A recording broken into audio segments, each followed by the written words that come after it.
자, 이번에는 5교시. 자, 기업의 순손익과 계산에 대해서 한번 들어가 보도록 할까요?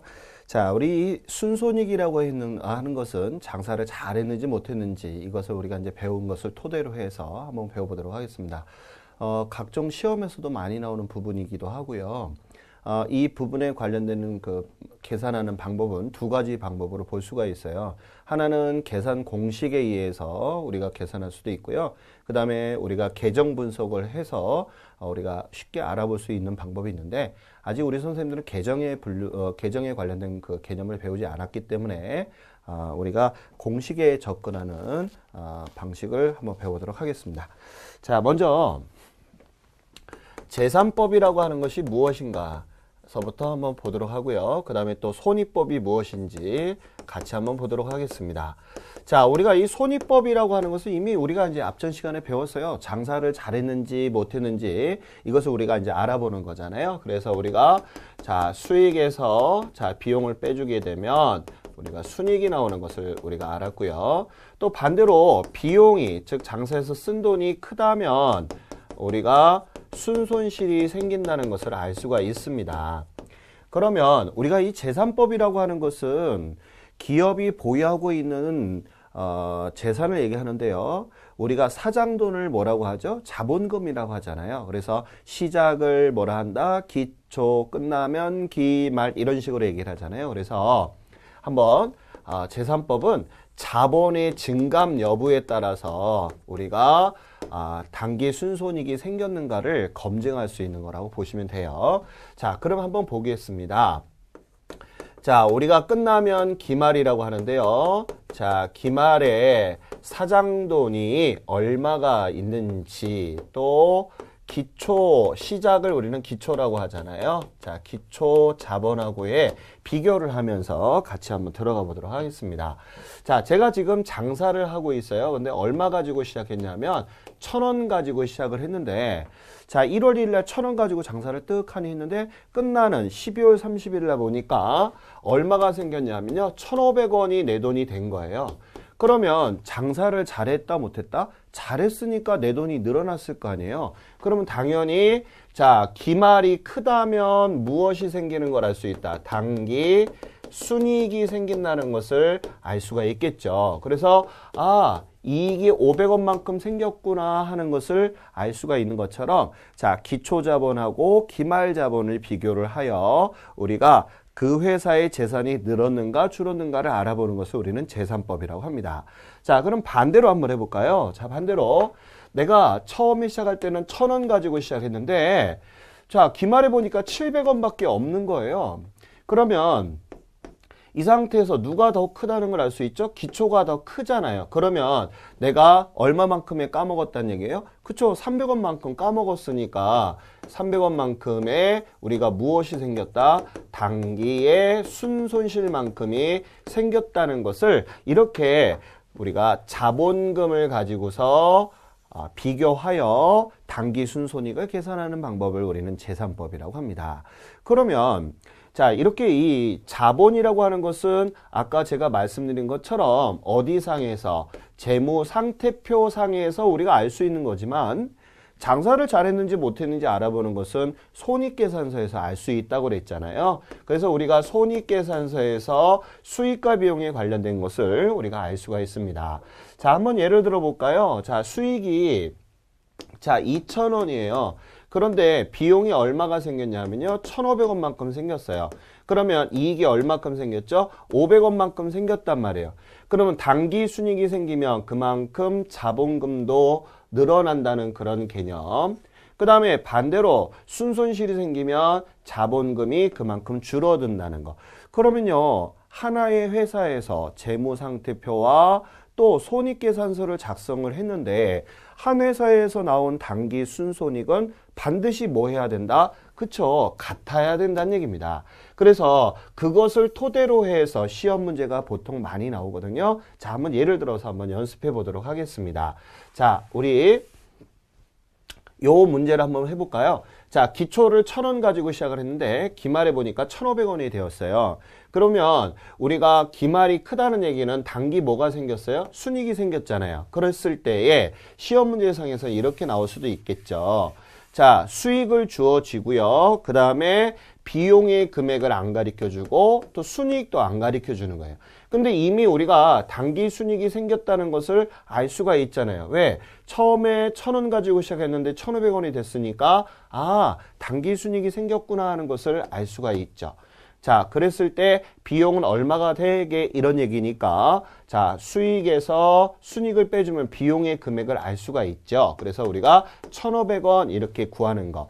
자, 이렇게 우리가 손익법하고 재산법에 관련된 문제들을 볼 수가 있습니다. 자, 그래서 우리 하나 예제를 잠깐만 보게 되면 교재 예제 1번 잠깐만 볼까요? 자, 깍두기 문제가 있어요. 자, 기초에 자산하고 부채 자본이 나와 있고요. 그 다음에 또 기말에 자산하고 부채 자본이 나와 있죠.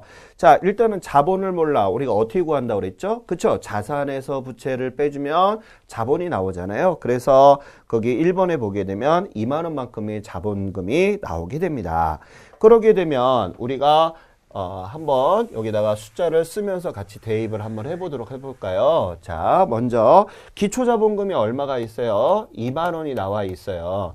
그런데 기말 자본도 구할 수 있잖아요. 기말 자산이 9만 원이고요. 기말 부채가 6만 원이었을 때 자, 자본을 빼줘 봅시다. 그러면 기말 자본이 얼마가 됐어요? 3만 원이 됐네요. 그러면 당연히 기말이 크니까 우리가 뭐가 생긴다는 걸 알 수 있어요. 그쵸? 단기 뭐가 생겨요? 순이익이 생긴다는 것을 알 수가 있죠. 그래서 거기에 보시게 되면 수익이 얼마를 주어졌어요? 4만 원을 주어졌는데 비용하고 그 다음에 순이익은 만 원이잖아요. 그랬을 때 비용은 얼마가 되게 이렇게 물어본 문제거든요. 그럼 비용은 당연히 만 원만큼이 적어야 되잖아요. 그래서 얼마가 나온다? 3만 원이 나온다는 얘기죠. 그래서 자, 손익계산서상의 단기순이익과 또 재무상태표상에 나오는 단기순이익은 항상 뭐 해야 된다? 반드시 일치돼야 된다는 것이 바로 손익법과 재산법이라는 것을 꼭 알아두시기 바랍니다. 자, 우리 교재에도 관련된 예제들이 많이 나와 있으니까 충분히 연습을 좀 해 주시고요. 그 다음에 예제 4번에 보면 제가 그 재무상태표하고 손익계산서 작성하는 예제를 만들어 놨어요. 그게 한번 예를 들어 보겠습니다. 자, 거기 보니까 한국상점은 현금 500만 원을 출자했다라고 나와 있잖아요. 자, 이 말은 뭐냐 하면 사장님이 500만 원을 가지고 회사를 처음으로 설립했다는 얘기입니다. 자, 바꿔 말해서 이 500만 원은 바로 무슨 자본금이다? 기초자본금이라는 것을 꼭 알아두시기 바랍니다. 그래서 문제상에서 출자했다 이런 얘기는 처음에 시작한 돈이니까 기초자본금이다라는 걸 알아두시고요. 자, 그러면 우리가 앞전 시간에 재무상태표하고 그 다음에 또 손익계산서 작성하는 거를 배웠잖아요. 그러게 되면 우리가 통합계정이라는 것은 뭐예요? 유사 같은 성질의 것은 묶어서 적는 거. 현금미, 현금성 자산, 또 외상매출금하고 받을어음을 묶어서 우리가 매출채권, 자, 이렇게 적는 거. 그 다음에 또 외상매입금하고 지급어음을 묶어서 우리는 매입채무 이런 식으로 적게 됩니다. 자, 그래서 거기에 문제를 잠깐만 보시게 되면 자, 재무상태표를 우리가 작성을 했습니다. 그래서 거기 12월 31일 날에 기말 재무상태표를 작성을 했는데요. 그 기말 재무상태표를 잠깐만 보시게 되면 자, 차변의 합계가 얼마가 나와 있는가 잠깐만 보도록 하겠습니다. 자, 재무상태표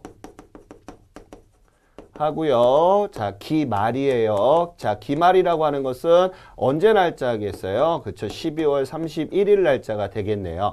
자, 그래서 우리가 여기 보니까 기말 자산을 쭉 적다 보니까 금액이 얼마가 나왔냐 봤더니요. 888만 원이 딱 있고요. 그 다음에 대변에는 기말 부채가 있어요. 자, 기말 부채의 금액은 얼마인가 봤더니 454만 5천 원이 나와 있고요. 그럼 당연히 여기도 무슨 자본이 들어가겠어요? 기말 자본이 들어가겠죠. 자, 그러게 되면 우리 차변의 합계가 888만 원이 들어가고요. 그 다음에 자, 우리가 항상 큰 쪽에다 맞춰야 된다는 거 무슨 원리? 그쵸, 대차 평균의 원리잖아요. 자, 이렇게 해서 적었는데 빼주니까 여기가 얼마가 나오는가 봤더니 자, 433만 5천 원이 나와 있네요. 그죠? 자, 이렇게 나와 있습니다. 자, 그러면 예를 들어서 한번 보겠습니다. 자, 여기다 기말 자본하고 나서 4335 이렇게 적게 된다면 이 회사가 사장 돈이 늘었는지 줄었는지를 알 수가 있어요, 없어요? 모르잖아요. 이 회사가 요 딸랑 이 재무제표만 보게 된다면 이 회사가 장사를 잘했는지 못했는지를 또 사장 돈이 늘었는지 줄었는지를 전혀 알 수가 없다는 것이죠. 그래서 자, 그래서 요 밑에다가 자본금 밑에다가 자, 자본금 밑에다가 여기다 뭐라고 쓰냐? 자, 기초자본. 자, 기초자본 하고서 얼마라고 쓴다? 500만 원이라고 적어 놓는다면 이해관계자가 봤을 때 이 회사는 처음에 시작할 때 500만 원을 가지고 시작했는데 지금 기말에 보니까 433만 5천 원이 됐다는 얘기는 자본금이 줄었어요, 늘었어요? 줄었잖아요. 그러면 사장돈이 줄었구나. 즉 단기 뭐가 생겼다? 순손실이 생겼다는 것을 알 수가 있습니다. 자, 그 밑에 보니까 포괄손익계산서 제가 거기다 적어놨잖아요. 그래서 거기 보시니까 자, 비용의 합계는 173만 5천 원이 됐고요. 대변의 수익은 자, 우리가 그거보다 적어요. 그래서 얼마큼 순손실이 생긴 걸 알 수가 있어요. 66만 5천 원만큼. 자, 그럼 여기도 마찬가지 66만 5천 원만큼이 줄었다는 걸 알 수가 있습니다. 자, 이렇게 재산법과 손익법에 대해서 우리가 알고자 하는 것은 재무상태표를 보고 이해관계자가 이 회사의 단기 순손익에 관련된 것을 알고자 함이라는 것을 꼭 알아두시기 바라겠습니다. 자, 그 관련된 심화 문제는 우리가 중국과정에서 보도록 하고요. 자, 이번에는 이제 우리가 회계 순환 과정의 첫 번째 우리가 거래서부터 아주 중요한 것부터 한번 저랑 같이 들어가 보도록 하겠습니다. 자, 우리가 거래라고 하는 거, 자, 거래라고 하는 게 무엇인지 우리 한번 볼까요? 자, 거래란 자, 거기 보면 자산, 부채, 그 다음에 자본이 물론 우리가 여태까지 배운 친구가 누구예요? 자산, 부채, 자본, 그 다음에 또 뭐도 배웠어요? 그쵸? 비용하고 수익이라고 하는 이렇게 5가지 친구들을 만나봤잖아요. 그쵸? 그러면 얘네들이 뭐가 있어야 되냐 하면 증감 변화가 있는 거,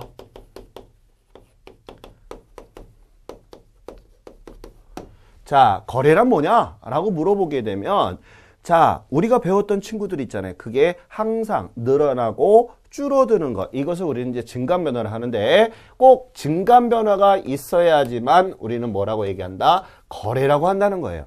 그래서 가장 중요한 것은 거래가 되냐 안 되냐에 따라서 우리가 장부에 기록해야 할까 말까 이것을 우리가 식별하고 그 다음에 그게 발생된 금액이 얼마야 하는 것을 우리가 이제 측정한다라고 얘기하고요. 그러면 이제 기록해야 되잖아요. 그것을 우리는 또 인식한다. 그래서 우리가 회계적인 전문 용어로 식별하고 측정하고 인식한다라는 어려운 말을 씁니다. 자, 그러면 우리가 먼저 거래가 되냐 그 다음에 안 되냐 이런 부분에 관련된 것을 한번 보자고요. 자, 우리 교재에서 보시게 되면 자, 일상적인 거래가 있고 또 회계상의 거래다. 이렇게 이제 2가지로 구분을 줬잖아요. 자, 꼭 머릿속에 기억하실 것은 무슨 변화가 있어야 된다? 그쵸, 증감 변화가 있어야 된다. 그러면 거래다, 아니다 이런 얘기잖아요. 그럼 우리가 거래라고 하는 것은 사고 팔고 우리가 가장 중요한 건 회사를 차리는 것은 무엇을 벌기 위해서? 그쵸, 돈 벌기 위해서 하는 건데 돈을 벌려면 가장 중요한 거 사고 팔아야 되잖아요. 그래서 우리가 이렇게 상품을 사고 파는 계약을 우리는 매매 계약이다 이렇게 얘기합니다. 매매 이렇게 얘기하는데 다만 이때 매매를 할 때 있어서 계약만 했을 경우 있죠. 즉 돈이 주고받고 이런 게 아니라 딸랑 계약서만 주고받았을 때는 우리가 일상적으로 야 이거 계약이 자 이거는 거래야라고 하는데 회계에서는 그것이 거래라고 볼 수가 없습니다. 항상 돈을 주거니 받거니 뭔가 증감 변화가 있어야 되는데 딸랑 계약서를 쓴다는 것은 거래라고 보지 않는다는 점이에요. 그래서 시험에서 가장 우리가 많이 나오는 것 중에서 거래가 되냐 안 되냐. 자, 그래서 우리가 뭐 많은 거래가 있어요. 자, 우리 먼저 거래가 되는 것부터 잠깐만 보자고요. 매매 같은 것도 있고요. 그게 보게 되면 자, 돈을 빌려주고 받고 하는 금전 수지 대차에 관련된 것도 당연히 뭐예요? 계약이죠. 돈 빌려주고 받고 한 거니까. 그죠? 그 다음에 또 여기 매매에서도 외상거래도 이 안에 들어갈 수 있을 것이고요. 그 다음에 또 어떤 게 있느냐. 자, 예를 들어서 창고에다가 100만 원만큼 물건을 보관을 했는데 도난을 당해버렸어요. 그러면 없어졌잖아요. 이거 거래예요? 아니에요? 거래죠. 자, 이런 것 등을 우리가 이제 또 감모다 이렇게도 얘기를 하고요. 그 다음에 또 옆에 있는 건물이 홀라당 화재로 났어요. 이런 것도 당연히 거래가 될 수가 있겠죠. 자, 있던 게 없어졌으니까. 그 다음에 또 우리가 아주 어렵게 생각하는 게 뭐냐면 이런 얘기예요. 자, 제가 예를 들어서 1,000원짜리 차를 샀습니다. 뭐 물론 1,000원짜리 차가 없겠죠. 그죠? 자, 차를 샀는데 처음에 제가 취득했을 때 가격을 우리는 이제 취득원가다 이렇게 얘기하거든요. 자, 이게 1,000원 주고 샀어요. 근데 우리가 인간이 만든 물건은요, 영원한 게 없어요. 영구적인 게 없단 말이에요. 그러면 언젠가 이 차는 고물이 돼서 폐차가 될 건데 우리 살아있는 사람들한테는 수명이라고 얘기를 보통 하잖아요. 근데 사람이 만든 물건은 수명이라고 하지 않고 뭐라고 하느냐 하면요. 바로 내용연수라고 해요. 자, 그래서 우리가 이제 가끔 우스갯소리로 아유, 내용연수가 저 연식이 딸려서 이런 그 농담도 하는데 그것은 농담에 불과한 거고 사람이 만든 것은 우리가 수명이라 하지 않고 뭘 한다? 그쵸, 내용연수를 한다. 자, 그러면 우리가 일반적으로 차량 같은 경우는 5년을 보거든요. 그럼 우리가 1,000원 나누기 5년 하게 되면 자, 1년간 제가 타고 다녔다면 얼마큼 가격이 떨어지느냐 하면 200원만큼 차가 중고가 될 것입니다. 자, 이것을 우리는 이제 감가상각이다라고 얘기를 하는 것이거든요. 그러면 내가 예를 들어서 이 차를 1년 동안 타고 다니고서 남한테 팔 때는 최소한 얼마 정도를 받아야 된다? 800원 정도는 내가 본전이다라고 생각을 하잖아요. 그러면 내가 1년 동안 타고 다니면 값어치가 떨어지는 것만큼은 거래라 한다, 안 한다? 한다는 거죠. 그래서 우리가 일반적으로 여기 안에 어떤 것이 있다? 감가 같은 경우도 거래에 해당이 된다라고 보시면 되겠고요. 그 다음에 우리가 이제 긍정보다는 이제 부정에 관련된 것들을 많이 보잖아요. 그래서 계약, 또 뭐 구두로 얘기하는 거, 구두 계약 같은 경우도 이 안에 해당이 되겠죠. 예를 들어서 자, 이거 사과 얼마예요? 물어봤더니 자, 20개 뭐 2만 원이에요. 3만 원이에요. 라고 물어만 보는 것은 증감 면허가 전혀 없다라고 보시면 되겠습니다. 그래서 이것은 거래를 하지 않고요. 그 다음에 또 여러분들이 가장 많이 틀리는 게 바로 이 부분이죠. 채용입니다. 자, 예를 들어서 제가 A라는 직원을 300만 원을 주기로 하고 한 달간 채용을 하고 있습니다. 알겠죠? 이거는 거래일까요? 아닐까요? 라고 하게 되면 거의 18명은 거래예요 라고 얘기하는데 거래가 아닙니다. 자, 우리가 급여가 나간 시점에 증감 변화가 일어났기 때문에 그 전까지는 거래라고 할 수가 없다는 점 꼭 기억을 하시고요. 만약에 이런 경우 있죠. 미리 돈을 선급을 주는 형태에서 고용 조건을 했다면 선급을 준 상태였다면 그것은 거래가 되겠지만 증감 변화가 없으면 거래가 아니라는 점을 꼭 기억하시기 바라요. 자, 이렇게 우리가 주문하거나 계약하거나 채용하거나 또 여기에 한 단계 조금 어려운 것은 나중에 배우겠지만 자본 불변의 같은 거래 같은 것 등이 이 안에 들어가 있습니다. 자, 그래서 거기 예제를 보시게 되면 거래가 되니 안 되니 하는 1번서부터 10번의 그 항목에 관련된 예제가 있거든요. 꼭 한번 풀어보시기 바라고요. 자, 그러면 이제 우리가 이제 거래라고 하는 것은 항상 무슨 변화가 있어야 된다? 증감 변화가 있어야 된다는 거 꼭 알아두시기 바라고요. 자, 그러면 거래가 생기면, 자, 거래가 생기면 우리가, 자, 일단은 늘어나고 줄어드는 게 있으면 어딘가 적어야 되는데, 아까 제가 어디에다가 첫 시간에 어디에다 적는다고 그랬죠? 그쵸? 장부에다 적는다고 그랬잖아요. 근데 마음대로 적는 게 아니라 서로 간에 모여서 약속이라는 원칙하에서 룰대로 우리가 적어야 되는데요.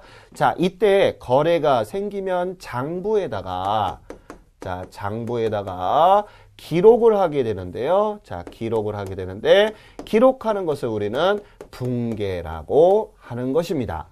자, 분계라고 하는 것은 제가 유일하게 쓸 수 있는 한문이, 자, 나눌 분자에다가 10개자를 써서, 즉 나누어서 적어라 이런 얘기예요. 거래를 나누어서 적으라고요? 어떻게?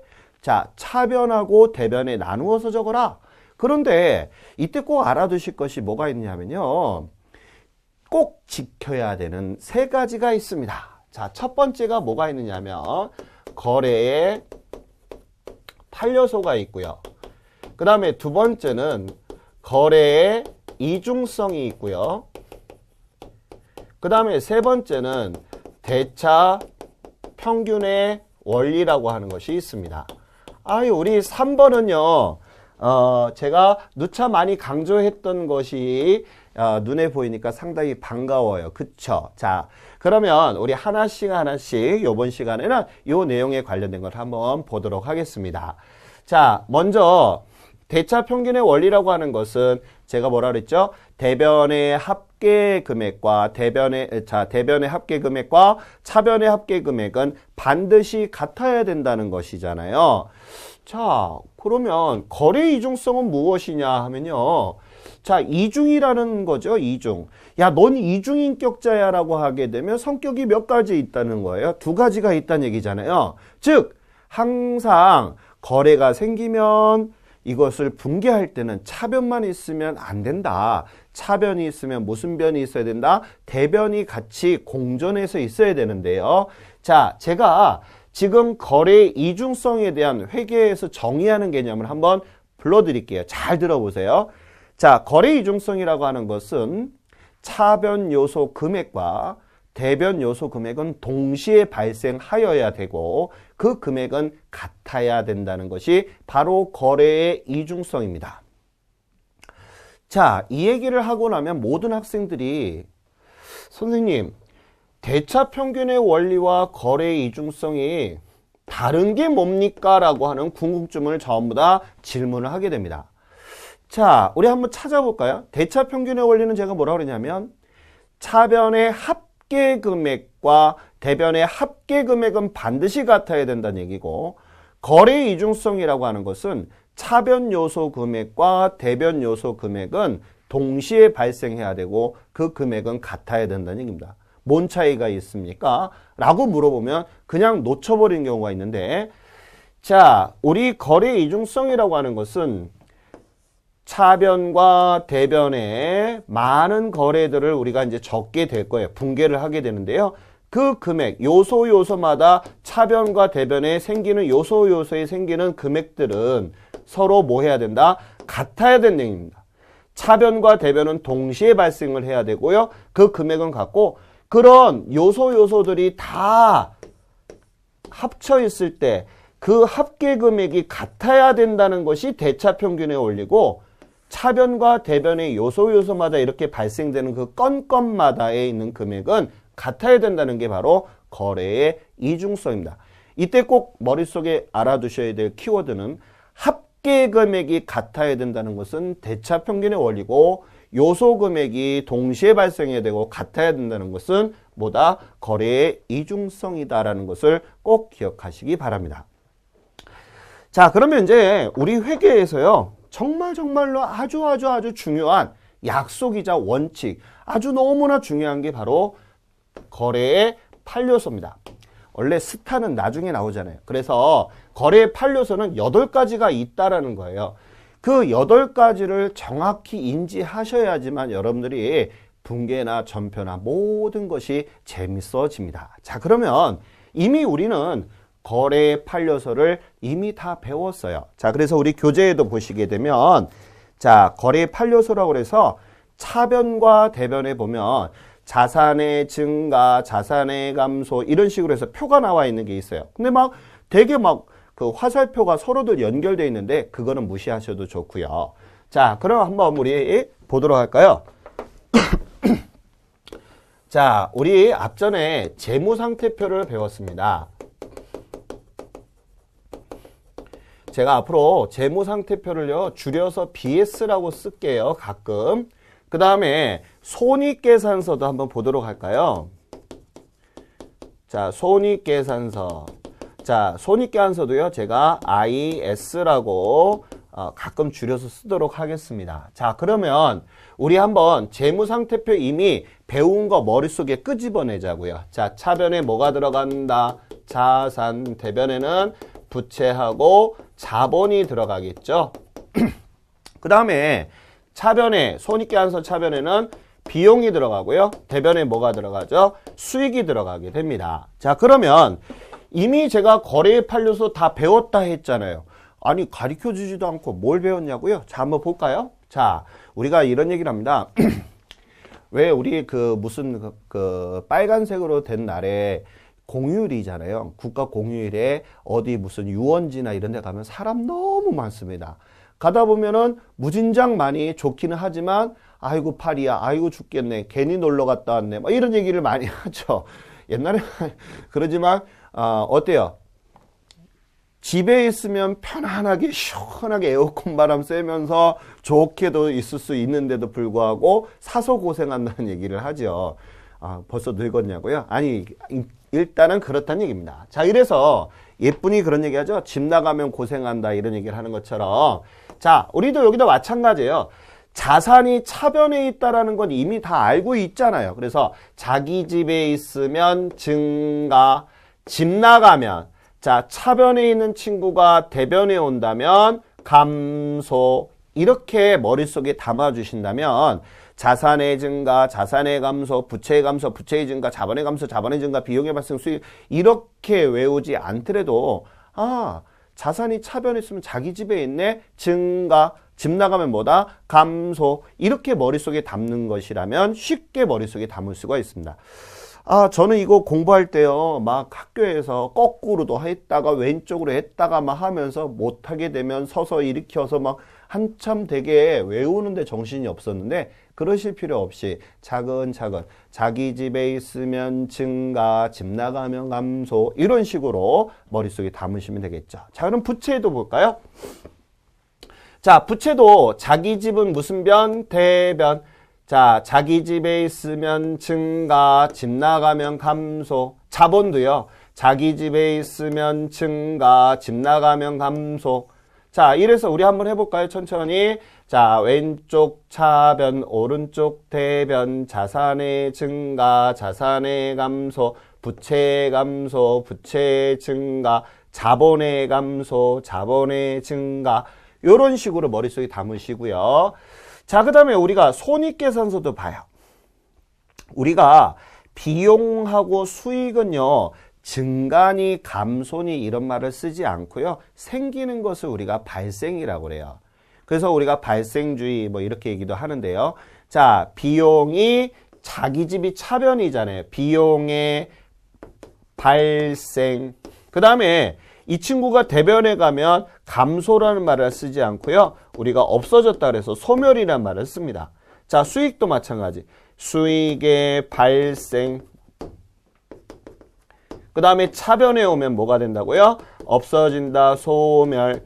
자, 이렇게 해서 우리가 8가지 룰을 정하게 돼서 만든 것을 거래의 판례서라고 하는 것입니다.